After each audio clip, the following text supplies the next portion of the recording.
नमस्कार, भारत की बात के साथ हाजिर हूं मैं रुमाना इसार खान। आज हम भारत की बात में एक सवाल पूछ रहे हैं कि आखिर हिंदुस्तान के गांवों का गुनाह क्या है। उन्हें भी देश के नागरिक होने के नाते अधिकार है कि इलाज की तमाम व्यवस्थाएं गांव में भी मौजूद हो ना। उन्हें भी दवाई और डॉक्टरों के लिए दर दर की ठोकरें ना खानी पड़े। लेकिन इस कोरोना काल में अलग अलग राज्यों के सैकड़ों गांव में अभाव और बदइंतजामी की तस्वीरें दिखाई दे रही हैं। एक बार फिर बिहार से लेकर उत्तर प्रदेश तक के गांव से आई तस्वीरें अपनी बदहाली की कहानी खुद सुना रही हैं और सवाल पूछ रही हैं कि वो दिन कब आएगा जब देश का गांव इलाज के लिए मोहताज नहीं होगा।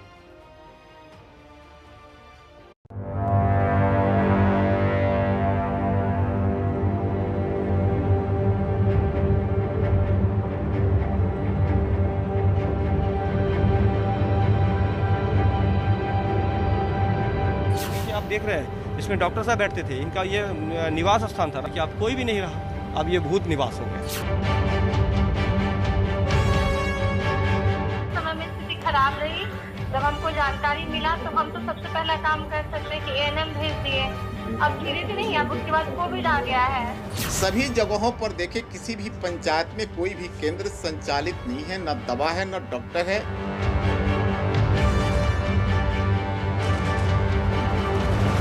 पूरा यहाँ पर सन्नाटा है, कोई भी एक भी शख्स यहाँ पर नहीं दिख रहा है। अभी इलेक्ट्रिसिटी चालू नहीं, इसीलिए वो वैक्सीन सेंटर बंद है और यहाँ पर ताला लगा दिया गया है। अभी तक कोई वैक्सीन कुछ नहीं लगा है, इधर कोई अभी आया ही नहीं आदमी, तो कैसा वैक्सीन लगाएंगे।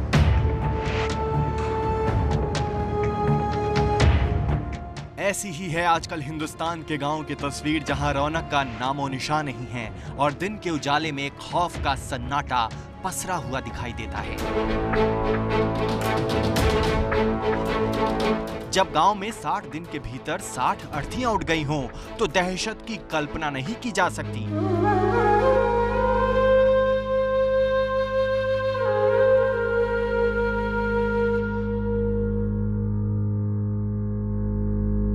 ये उत्तर प्रदेश के शामली के सिलावर गांव की तस्वीर है, जहां पिछले 2 महीने से मौत का तांडव हो रहा है। मरने वाले 60 लोगों में 20 साल से लेकर 70 साल तक के बुजुर्ग शामिल हैं। पहली बार मौत का ऐसा आतंक देखकर सिलावर गांव सहमा हुआ है। मौतों का आंकड़ा जी लगभग 50 के आसपास है, ऊपर भी हो सकता है, नीचे भी हो सकता है और बहुत ही खौफ का माहौल है। और ऐसा कभी शायद बुजुर्ग भी हैं जो वो भी नहीं कहते कि ऐसा समय आया, इतनी मौतें लगातार हुई 2 महीनों में। ये पहली बार ऐसा हुआ है और बहुत ही ज़्यादा लोग मतलब डर में है, भय में है। कुछ परिवार ऐसे हैं जहां एक से ज्यादा मौत हुई है। ये बच्ची अपने पिता को खो चुकी है। घर का खर्चा उनकी मेहनत से चलता था, लेकिन अब चूल्हा कैसे जलेगा और इस बच्ची की परवरिश कैसे होगी, ये वो सवाल है जिसका जवाब अभी किसी के पास नहीं है। चाउमीन का करे थे जी काम तो घर में कौन था कमाने वाला? वही एक बंदे बस थे? नहीं जी, वही थे कमाने वाले तो और नहीं। तो जिस तरीके से चल रहा है आपका घर जी, कैसे दिन चल रहा है तो जब वही नहीं रहे। नहीं करने वालने वाला कोई और है? नहीं जी, कोई नहीं है जी करने वाला।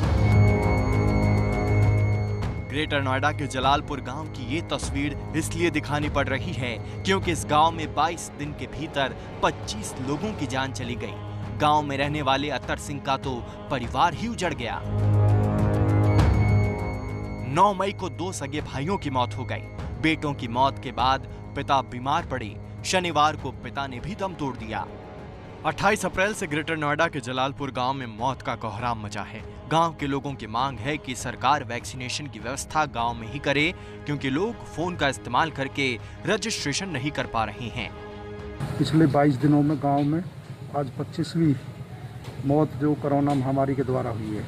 हमने प्रशासन से और सरकार से और अधिकारियों से ये मांग की है कि गांव में वैक्सीनेशन गांव में ही शुरू किया जाए।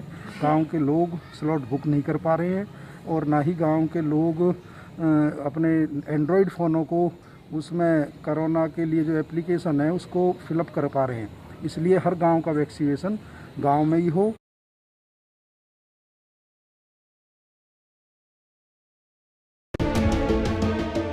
एबीपी न्यूज के शो भारत की बात में हम लगातार आपको दिखा रहे हैं गांव में पिछले 1 से 1.5 महीने के भीतर मौतों का सिलसिला बहुत तेजी से बढ़ा है।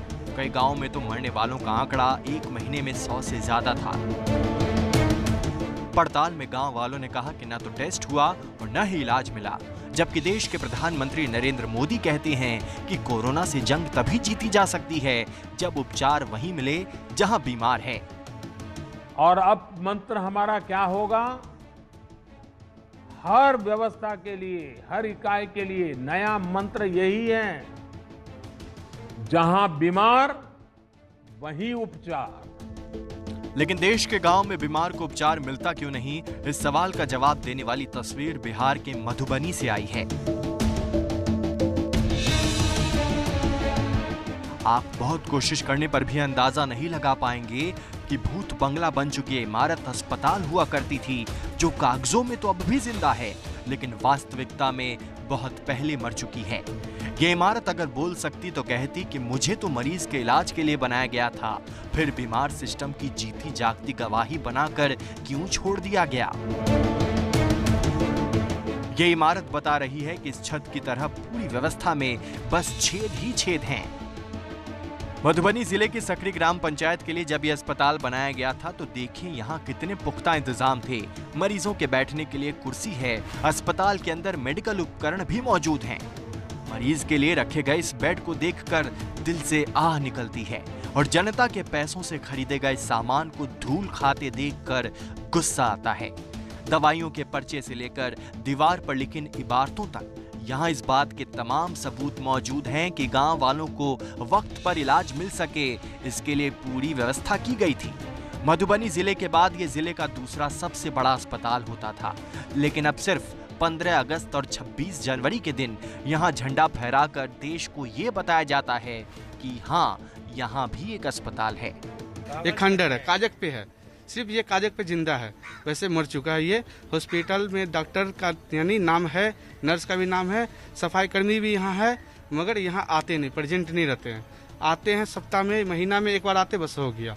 झंडा 26 जनवरी 15 अगस्त इसका सिर्फ झंडा फहराया जाता है, उसके अलावा कुछ नहीं होता है। क्या डॉक्टर लोग यहाँ आते हैं? बिल्कुल नहीं आते सर, बिल्कुल नहीं आते हैं। सब अपना दूर से ही रहते सारे, अपना देखभाल भी करने वाला कोई नहीं है, बिल्कुल नहीं आते हैं। तनख्वाह सबको मिल रहा है, कागज में अभी भी दखला हो रहा है, सब चीज बिल्कुल नहीं आते। किसको कहाँ जाए, कोई बैठते ही नहीं है। कागज पे ये जो जंजर अस्पताल है, हाँ, वो चालू है? चालू है, बिल्कुल चालू है सर, बिल्कुल चालू है, बंद नहीं है? बंद नहीं है, आज का डेट में भी चल रहा है।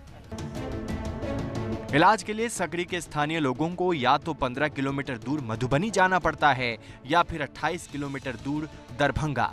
अस्पताल के नाम पर यह इमारत जनता के साथ भद्दा मजाक नहीं है तो और क्या है। यहाँ पे आज 15 किलोमीटर दूर मधुबनी या फिर 20 किलोमीटर 28 किलोमीटर दरभंगा जाना पड़ेगा। कोई एक्सीडेंट है या NH57 है, हर दिन एक्सीडेंट होता है, 1-2 एक्सीडेंट हो रहा है एकदम। उसको आप मधुबनी ले जाइएगा या दरभंगा ले जाइए, उसकी मौत कंफर्म है, क्योंकि ब्लड उसको कोई फर्स्ट एड देने वाला कोई नहीं है। हालात बेहद खराब है।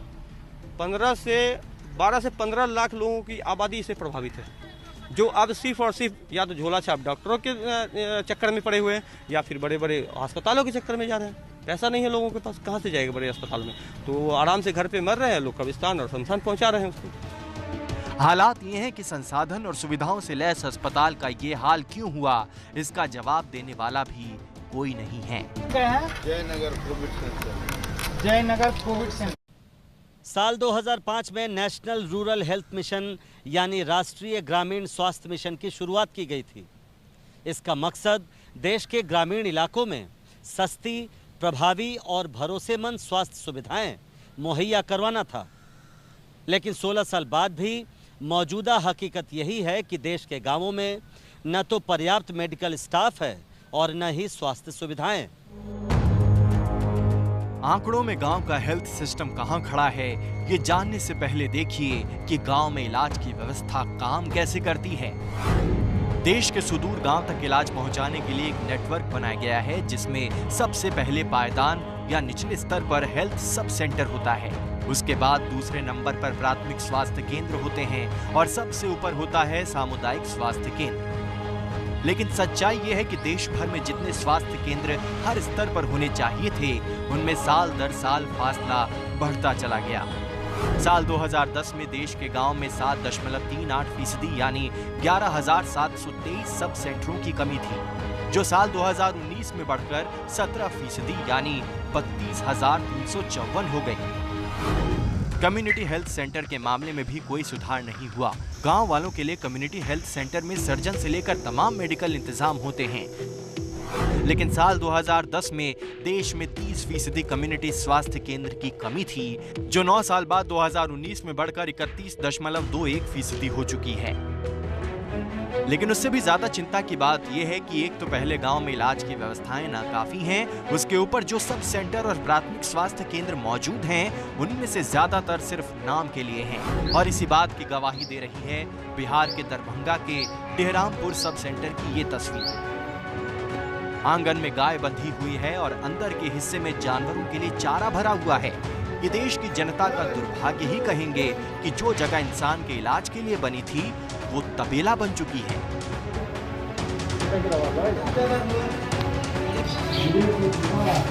गांव वाले बताते हैं कि कई साल पहले जब सब सेंटर खुला तो डॉक्टर और नर्स दोनों मौजूद होते थे, लेकिन पिछले 5 सालों से यहाँ इलाज जैसा कुछ नहीं होता।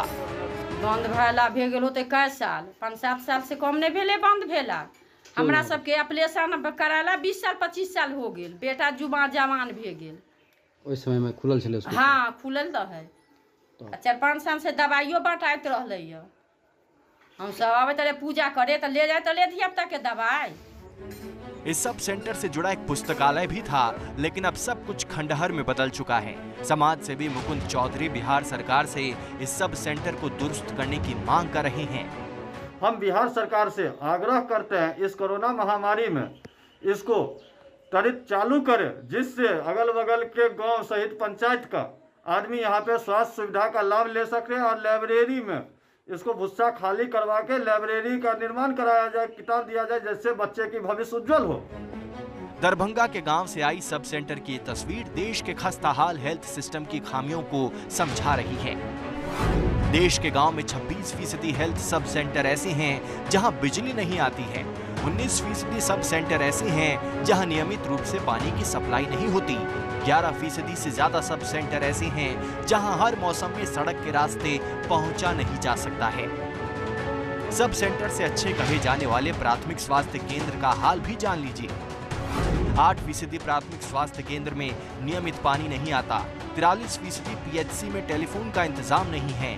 देश के प्राथमिक स्वास्थ्य केंद्रों में 7,000 से ज्यादा डॉक्टरों की कमी है। सर्जन, फिजिशियन और बाल रोग विशेषज्ञ जैसे 8,309 डॉक्टरों की कमी है। यही वजह है कि बिहार के भोजपुर जिले के कुल्हड़िया गांव से 2 महीनों के भीतर 125 मौतों की खबर आती है। जिस गांव में 60 दिन के भीतर 125 मौतों का कहर बरपा हो, वहां लोगों के मन में दहशत को महसूस कर पाना शायद नामुमकिन है। गांव में एक भी कोरोना की जांच का केंद्र नहीं है, स्वास्थ्य सुविधा भी उपलब्ध नहीं है। गांव में किसी की तबीयत खराब हो तो गांव से बहुत दूर आरा जाना पड़ता है। जांच कहाँ हो रहा है? कुछ नहीं, जांच कुछ एक्शन कुछ नहीं दिया जा रहा है। जांच हो रहा है ना। एक दिन में 2 दिन में कितने लोगों की मौत हुई होगी? 2 दिन में एक बार तो 17 मौत हुई थी। 2 दिन में 17 मौत हुई थी। इधर तो थोड़ा कई 10-5 जैसे लॉकडाउन लगा था थोड़ा बंद है, तो डेली 3-4 तो मैक्सिमम माना जाता था। गांव में विनोद सिंह का परिवार है, जहां 4 लोगों की मौत हो गई है। गाँव की क्या स्थिति है आपके कुल्हड़िया? गाँव की बहुत बुरा स्थिति है। कितने लोगों की मौत हो चुकी है? लगभग 2-2.5 महीना में करीब 120-25 आदमी मरा।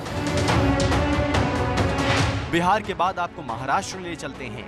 एबीपी न्यूज संवाददाता राजेश त्रिपाठी महाराष्ट्र के पालघर जिले के ग्रामीण आदिवासी गांव मनोर में मौजूद थे। क्या पालघर के आदिवासी ग्रामीण इलाकों में स्वास्थ्य विभाग की टीम पहुंची है, ये जानने के लिए हमने आदिवासी गांव के लोगों से बात की। कोई नहीं आया, अभी तो कोई नहीं आया। आप लोगों की मदद के लिए गवर्नमेंट कोई सरकारी लोग आए? कोई कोरोना को लेकर के कुछ बताया गया? इसलिए बार बार कहा जा रहा है कि कोरोना से लड़ाई में हिंदुस्तान के गांव दोहरी चुनौती है। कहीं इलाज और टेस्ट की सुविधा नहीं है तो कहीं पर गांव वाले टेस्ट और वैक्सीन लगवाने के नाम पर ही 2 कोस दूर भागते हैं। लेकिन चुनौती से निपटे बिना कोरोना वायरस के खिलाफ युद्ध को जीता नहीं जा सकता। महाराष्ट्र के पालघर जिले के आदिवासी ग्रामीण इलाकों की जब आज हमने ग्राउंड रिपोर्ट जाननी चाहिए और हम कई गांव में गए तो हमें यही देखने को मिला कि ग्रामीण लोग जो है कोरोना टेस्ट और वैक्सीनेशन को लेकर बेहद डरे हुए हैं। उनका कहना है कि हम गांव में रहते हैं, खेतों में काम करते हैं और हमें इस तरह के किसी भी टेस्ट की ज़रूरत नहीं है, क्योंकि अगर हम कोरोना टेस्ट कराते हैं या वैक्सीनेशन करवाते हैं तो हो सकता है हमें अस्पताल में भर्ती होना पड़े।